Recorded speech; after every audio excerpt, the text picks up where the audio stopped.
camera I'm going to talk about today is this Pentax Espio 120. Now, I've talked about Pentax Espio cameras before, and there's a vast range. They were cameras basically launched in the early parts of the 1990s, and they continued until about 2004 and 2005.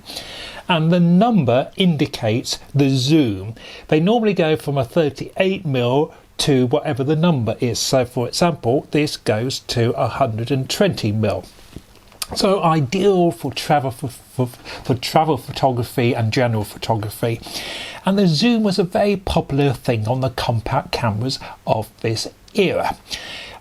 This camera is quite well spec'd, and another thing about the Espio cameras is that they are all quite slightly different.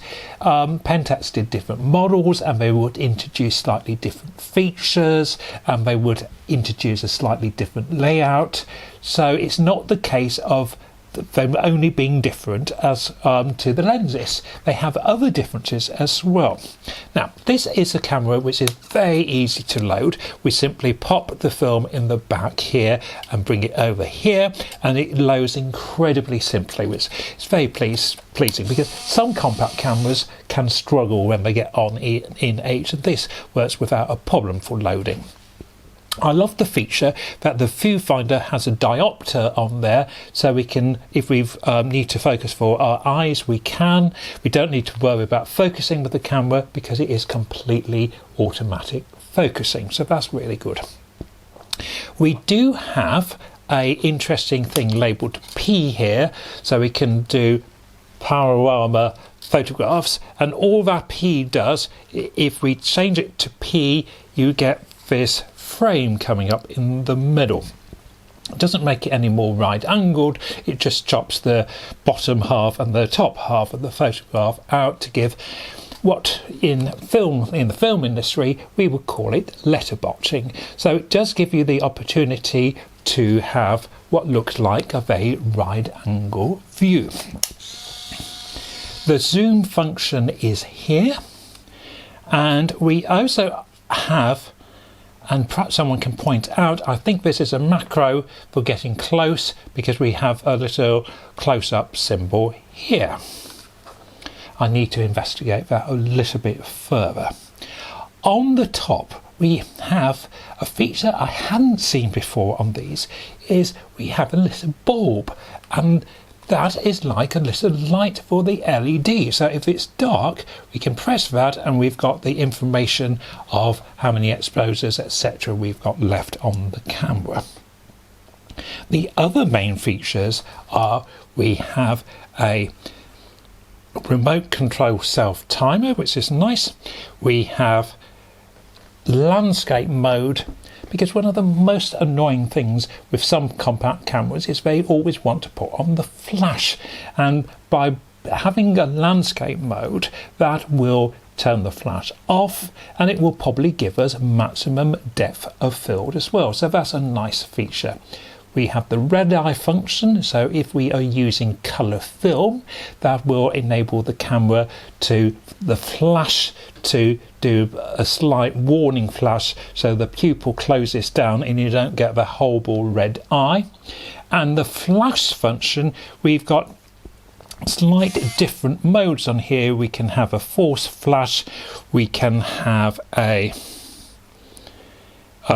nighttime no flash, we can have a flash with bulb and flash at night. So we've got a range of flashes there, which is very useful. The camera is very economic.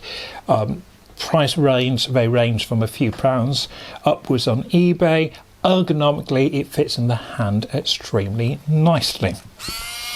And you can see how far the lens extrudes there nicely.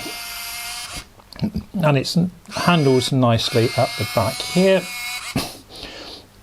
It's not the smallest of cameras, but fits in the hand quite nicely. And it takes battery rise. It takes, what have we got here? I think we've got a 1, 2, 3 battery. These aren't the cheapest, but they aren't the dearest either. So I do like it when we have compacts that take AA batteries. And that is basically it. But how did it perform? I put a film in. It is DS coded, so you need a DS film, but it does default to 100 ISO. So I put what did I put in? A former plan 100 in. How did we get on? Let's find out. This first photo was fine, except I do think the far distance on the long end of the zoom isn't as sharp as it could be. There might be a bit of camera shake there. This image, which is using probably 38mm, 50mm, works well. It's sharp, it's clear, it's what I would hope for. This image was fine, I think. Again, on the 38mm part of the lens, we have a good sharpness, we've got a good range of tones. The camera is easy to use and it's producing a result that I would hope for. Maybe a little rider there would have been nice. Now this is again using the right angle function. Again, I think I could have had a little less sky and a bit more foreground there, and the exposure is okay, but it's not perfect. Again, the far end wide angle end of the lens, it's absolutely fine. That's about 38-50mm. This part of the river used to be used as a swimming pool. Bit misty here, bit hazy, but it was one of those Sunday mornings, and actually the sharpness here is fine.